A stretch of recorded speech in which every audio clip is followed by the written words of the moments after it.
దేవునికి స్తోత్రం. మన ప్రభును రక్షకుడైన యేసుక్రీస్తు వారి నామంలో అందరికీ ఉదయకాల శుభములు తెలియజేయుచున్నాను. ఈరోజు దేవుని వాగ్దానము యోబు గ్రంథము 23వ అధ్యాయము 10వ వచనము. నేను నడుచు మార్గము ఆయనకు తెలియను.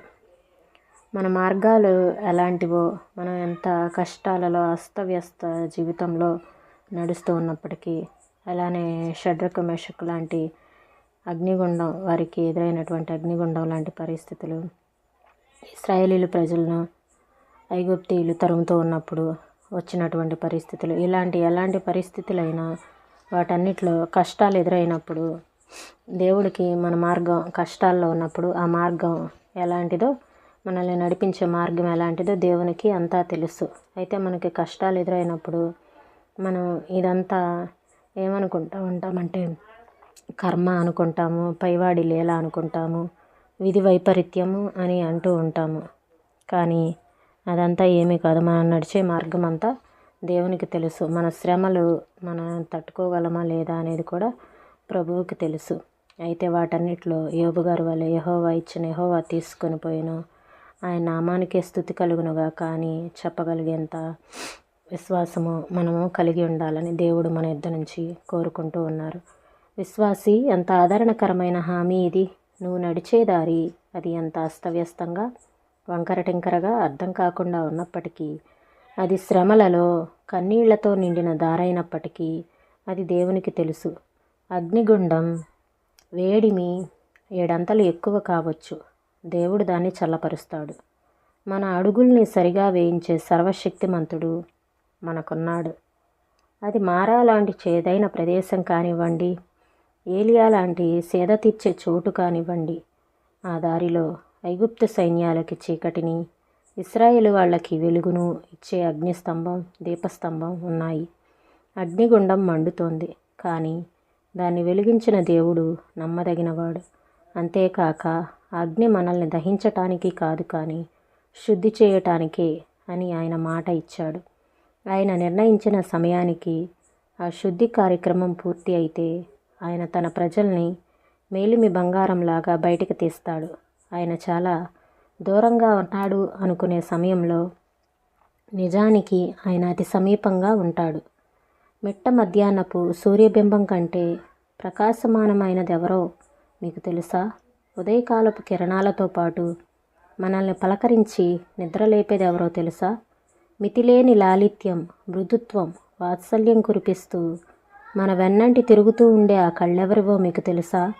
కష్టాలు ఎదురైనప్పుడు లోకానికి చెందిన మనుషులు ఏదేదో పదజాలాలను సృష్టించి ఇదంతా కర్మ అంటారు, అంతా పైవాడి లీల అంటారు, విధి వైపరీత్యం అంటారు. విధి అంటే ఏమిటి? సజీవుడైన పరమదేవుణ్ణి, చక్రవర్తిలాగా అన్నింటినీ తన సంకల్పం మాత్రంగా నడిపిస్తున్న దేవుణ్ణి వర్ణించటంలో అర్థం పర్థం లేని విధిలాంటి మాటల్ని ఆయనకు బదులుగా ఉపయోగించటం ఏమిటి? పనులు చేస్తూ తన ఇష్ట ప్రకారం సమస్తాన్ని చక్కబరుస్తున్న వ్యక్తిగతమైన నిజ యెహోవాకి బదులుగా ఏవేవో వేదాంత శబ్దాలు వాడడం ఎందుకు? మహాశ్రమలు తనను చుట్టుకొని ఇహలోకపరంగా ఆశలన్నీ అడుగంటిన వేళ యోబు దృష్టి నేరుగా దేవునిపైనే పడింది. మనుషులెవరూ కాదు, దేవుడే అది తనకు చేశాడని నమ్మాడు. ఇలాంటి దృష్టే మనము కలిగి ఉంటే మనకు వచ్చిన శ్రమ ఎంత వేధిస్తున్నా అది మనల్ని బాధించలేదు కదా. యోబుకి షబాయీల కత్తుల వెనుక దేవుని హస్తమే కనపడింది.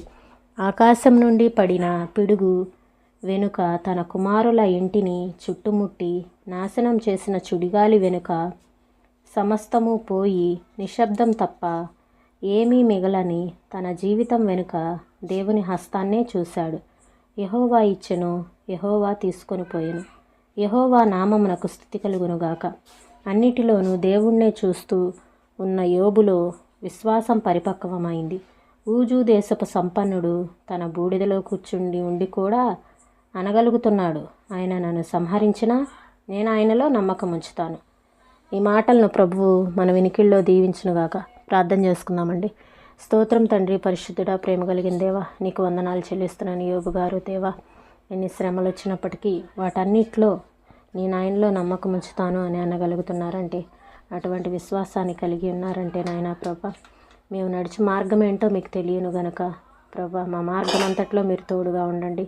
మమ్మల్ని నడిపించండి ప్రభా. ఎలాంటి పరిస్థితులైనా వాటన్నిటిలో నుంచి విడిపించి తప్పించి రక్షించుటకు సమర్థులు మీరు కనుక ప్రభా, వాటన్నిటిలో మాకు తోడై ఉండి నడిపించమని అడుగుచున్నాను తండ్రి. అయ్యా, మీరు మాకు ఎల్లప్పుడూ తోడుగా ఉండి నడిపిస్తున్నారు, కానీ మేము గుర్తించలేని స్థితిలో ఉన్నాం. మాకు నా తండ్రి అటువంటి యోబు గారికి ఉన్నటువంటి విశ్వాసాన్ని అనుగ్రహించమని, నీ కృపచేత నింపి నడిపించమని యేసయ్య పరిశుద్ధమైన నామంలో అడిగి వేడుకొంచున్నాం తండ్రి. ఆమేన్.